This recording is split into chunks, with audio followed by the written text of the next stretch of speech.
Shabbat Shalom. Is this thing working? Okay. This past week, the Alabama Supreme Court ruled that frozen human embryos in petri dishes are human children.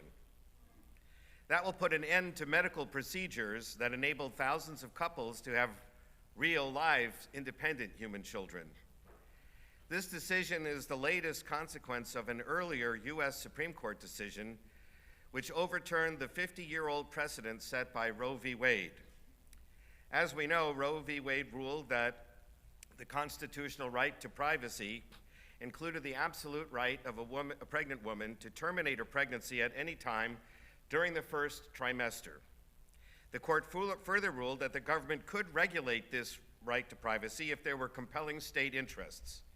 And so the court determined that in the second trimester, the state could regulate but not prohibit abortions in order to protect the mother's health. In the third trimester, the state could prohibit abortion to protect a fetus that could survive on its own outside the womb, except when a mother's health was in danger. On Monday, March 4th of this year, it will be the 25th anniversary of the death of the architect of Roe v. Wade decision, Justice Harry A. Blackmun. And so in light of his upcoming yahrzeit, if you will, I wanted to reflect on the life of Justice Blackmun and the impact his decision had on his life and the lives of millions of women. Blackmun was appointed to the court as a law and order conservative by President Nixon in 1970 and stayed on until he retired in 1994.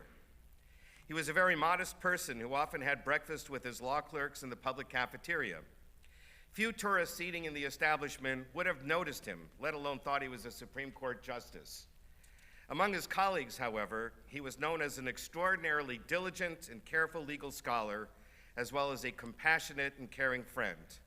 Justice Antonin Scalia, with whom Blackmun disagreed on a number of cases, said of Blackmun that no one was more dedicated to the rule of law or more painstaking in the execution of his responsibilities on this court than Harry Blackmun. He was a good man and a good justice, deserving the respect of all Americans. My, how times have changed. We don't hear that kind of talk about people we disagree with very much anymore.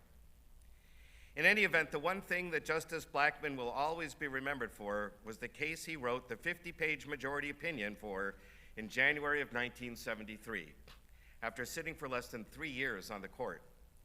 It was a case that arose, as many of us know, right here in Texas, about a woman whose real name was Norma McCorvey, but she will forever be known as Jane Roe of Roe v. Wade. In that decision, which garnered 7 out of 9 votes, Justice Blackmun wrote that the Constitution protects a general right of personal privacy in a variety of contexts, and that this right of privacy is broad enough to encompass a woman's decision whether or not to terminate her pregnancy. Only after demonstrating compelling state interests could the government interfere with this right. The state's interests in these matters are twofold, he wrote, protecting the health of the pregnant woman and protecting the potentiality of human life, of the fetus. On this last point, the state of Texas argued that human life begins at conception. Blackmun refused to decide when human life begins. Quoting the decision, he said, "We need not resolve this difficult question. When those trained in the respective disciplines of medicine, philosophy, and theology are unable to arrive at any consensus, the judiciary, at this point in the development of man's knowledge, is not in a position to speculate as to the answer." The conclusion of the Roe v. Wade decision was that states could not criminalize abortions during the period when the fetus would not be viable outside the mother's womb, which he cited medical authorities to substantiate occurred between 24 and 28 weeks. After this point in a pregnancy, the state could control abortions, except when necessary to preserve the life or health of the mother. As a result of this decision, which was thoroughly researched and documented, as was Blackmun's style, he became vilified by hundreds of thousands of people, even as he became a hero to others. He received tens of thousands of letters threatening him, cursing him, calling him names. "Think of any name," he said in an interview once. "I've been called it, and worse." What kind of names? Butcher of Dachau, Pontius Pilate, King Herod, child murderer. One letter read, "Dear Justice Blackmun, I pray this Christmas will be your last." One night in 1985, he was sitting with his wife in the living room of their home here in Arlington, Texas, when a bullet shattered the glass of their window and lodged in a nearby chair. One of the people whose slogan is "Right to Life" had apparently attempted to end the life. Blackmun had once said, in a moment of despair, perhaps over the harassment, that no matter whatever else happened in his life, he would forever be thought of as the one who wrote the abortion decision. "I'll carry this one to my grave," he said. Each year on the anniversary of the decision, a parade of abortion protesters would march past the Supreme Court steps. Occasionally, without knowing it, they marched right past Blackmun himself, sitting on those steps, wearing a pale cardigan sweater. The necessity of Roe v. Wade decision could not have been more poignantly stated than by a case that arose in New York after the decision was already published. A 32-year-old woman named Nancy Klein was injured in an auto accident in December 12th of 1988. She was 16 weeks pregnant, and the accident left her in a coma. Her doctors advised that if the fetus were aborted, she would have a better chance to live. Her husband agreed, but before the procedure could be done, anti-abortion activists sued in a New York court to get an injunction to prevent the abortion. As it turns out, the family was Jewish. The significance of Justice Blackmun's words could not have been more prescient. The anti-abortion activists were Catholic, who believed that human life begins at conception. Jewish law holds otherwise. According to Jewish law, the fetus is not a separate human being until it actually comes out of the womb and is separate from its mother, or more specifically, when it's halfway out or the head is out. The Mishnah is very clear about this. Until that moment, if the mother's life is in danger, even a risk of life-threatening danger, the mother's life takes priority over the life of the fetus. Astonishingly, these interlopers had attempted to impose their religious values on a Jewish couple whose own religion demanded the very opposite result. The New York court thankfully held that these total strangers had no right to interfere with a personal family tragedy such as this. There was actually a TV movie made about this case for CBS titled "Total Strangers." It was taken from the court's decision. Now, to be clear, Jewish law is not pro-abortion. The fetus is still considered a potential human life and should ordinarily be protected. But where the mother's life is threatened, an abortion is required because her actual human life is paramount. Moreover, according to some opinions, even when her health and well-being are threatened, an abortion may be permitted. The point is that different religious beliefs and practices indicate different conclusions in this highly sensitive issue. And in the decision itself, Blackmun had recognized, and again quoting from the decision, the deep and seemingly absolute convictions that this subject inspires.